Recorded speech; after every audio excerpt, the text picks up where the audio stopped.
What is your advice to travelers? I guess there are two buckets of travelers: folks who've had long planned trips, booked their flights months, weeks before the shutdown began, Mhm. before we reached this situation. So you have people who have these tickets and weren't expecting the situation. And then there's the bucket of people who might need to travel in the coming days, haven't booked their tickets yet. Let's start with that first group. For folks with long planned trips, what would you tell them right now? So, first of all, I get asked all the time, is flying safe? And I would say it is safe because, like I said before, what they do is they just slow everything down. So it's not, the FAA doesn't is not going to allow, um, they'll have a ground stop before they allow an unsafe situation. What travelers are going to find though is a lot of hassle. They're going to get to the airport. There's going to be probably longer lines for security. They're going to have to get to the airport sooner in order to just, they're not going to know maybe until they get there. TSA used to have they have an app that you can look up the wait time. Guess what? That's not being monitored during the shutdown, right? So there's very, you could call the airport, I suppose, but and watch for alerts from your airline, but it's prepare for a long spell at the airport.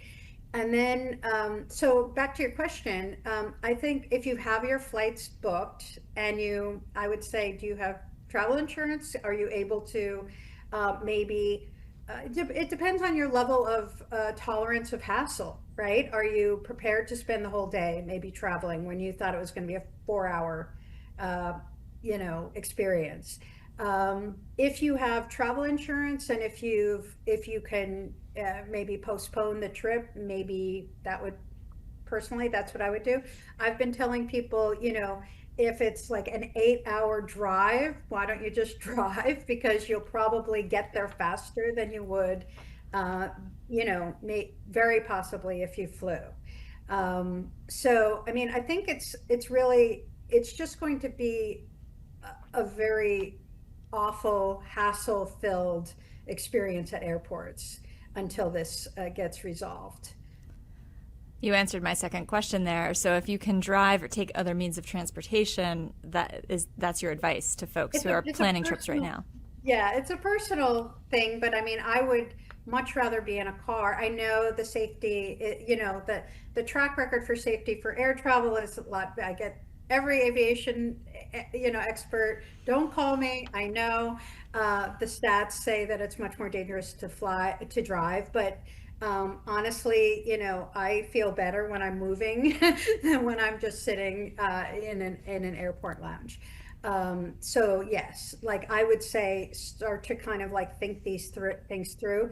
I heard from Hopper yesterday, which is like a flight booking app, that they're seeing a huge uptick in people booking travel insurance, so that they can pull the plug if they need to. And the thing is, we don't know how long this is going to go on. We're already almost at the longest. We're already the second longest shutdown. We're not too far away from being the longest shutdown. I've heard some politicians say it could go through Thanksgiving. That would be horrendous, like absolutely horrendous for, well, the whole economy, but also just for travelers. The U.S. Travel Association says we're losing, $1 billion a week in tourism revenue, which is basically how they calculate that is what people spend when they're, on vacation or on trips. And people spend money, obviously, when you're away from home. You need a hotel, you eat out at restaurants, all those things. That's not happening as much.